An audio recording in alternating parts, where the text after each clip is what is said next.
మాతృదేవోభవ.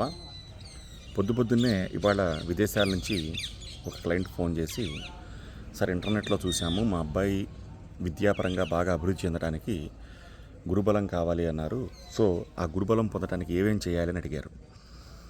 పెద్దలైందు దైవభక్తి ఉండాలండి, ముందు బ్రాహ్మీ ముహూర్తంలో నిద్ర లేవాలి, అలాగే సకాలంలో దైనందిక కార్యక్రమాలన్నీ చేసుకోవాలి, తదుపరి దక్షిణామూర్తి యొక్క శ్లోకం చేసుకోవాలండి.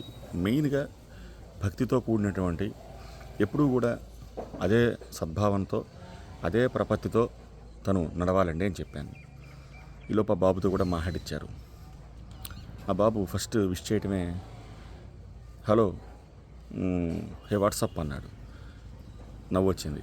సరే, ఇదంతా కారణం ఏంటంటే, ఆ పిల్లవాడితో మాట్లాడిన తర్వాత నేను యూట్యూబ్ ఓపెన్ చేస్తే ఫస్ట్ ఒక యాడ్ వచ్చింది.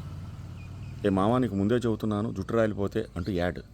నాకు అర్థం కానిది ఏంటంటే, పూర్వం తెలియని వాళ్ళని అండి అని సంబోధించి చక్కటి ఒక గౌరవ ప్రపత్తితో వెళ్ళేటువంటి మనము ఈ మామ, అరే నీకు ముందే చెబుతున్నా, ఈ వీడియోస్ కూడా చాలా మటుకు గమనిస్తున్నాను. నువ్వు గనక యూట్యూబ్లో వీడియోలు చేయాలనుకుంటే, నువ్వు కనుక ఇన్స్టాలో రీల్స్ బాగా రీచ్ అవ్వాలనుకుంటే, అసలు నువ్వు ఏంటండి తెలియని వ్యక్తులను సంబోధించేటప్పుడు మీరు అనాలటువంటి కనీస జ్ఞానం లేనటువంటి వ్యవస్థ అయిపోతుందా? ఇంకా ఘోరం ఏంటంటే, కొన్ని యాడ్స్లో అయితే అంటే మనం ఏదైతే సెర్చ్ చేస్తామో అదే కొన్ని వస్తుంటాయి కదా.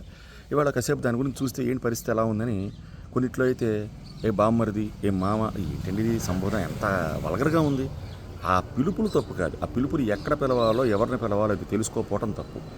అంటే ఈ యాడ్స్లో అలా ఇస్తే వాళ్ళు ఏదన్నా చాలా గొప్ప అనుకుంటున్నారా? చాలా తప్పు అది.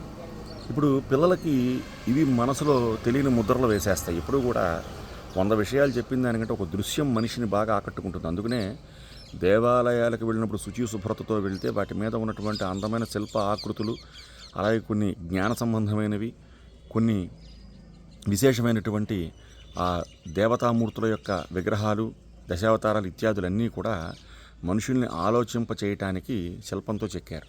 శిలాశాసనం అంటారు కదా, ఈ శిలల మీద చెక్కినవన్నీ కూడా మన మనసులో ముద్ర వేస్తాయి. ఇప్పుడు దేవాలయానికి ఎందుకు వెళ్తున్నాము అంటే, దేవుణ్ణి చూడడానికి. ఈ దేవుడు ఇంట్లో లేడా అంటే నిగ్రహం కోసం. ఆ ప్రదేశంలో ఉన్నటువంటి మహిమ, ఆ ప్రదేశంలో ఉండే శుచి శుభ్రత, అక్కడికి వెళ్ళిన తర్వాత అర్చక స్వామితో కానీ, ఆలయ పూజారి గారితో కానీ, యాక్చువల్గా పూజార్హుడు అనుకోండి, ఆ పూజార్హుడు గారితో కానీ మాట్లాడేటువంటి విధానం ప్రొద్దున్నే లేచి ఆ రకంగా కనుక ప్రారంభిస్తే, తర్వాత కూడా పెద్దలతో, వీళ్ళు స్కూల్కి వెళ్ళినప్పుడు గురువులతో, ఆ గురువు అనేటువంటి పదం టీచర్ అనకుండా గురువు, ఇంగ్లీష్లో అంటే అన్నారేమో కానీ ఏమంటే ఇంగ్లీష్లో నానా అర్థాలు ఉంటాయి. కానీ మనకు వచ్చేసరికి గురువు, ఉపాధ్యాయుడు, బోధకులు ఇట్లా ఉంటాయి కొన్ని పదాలు. దీని యొక్క ప్రాచుర్యం దానికి ఉంది.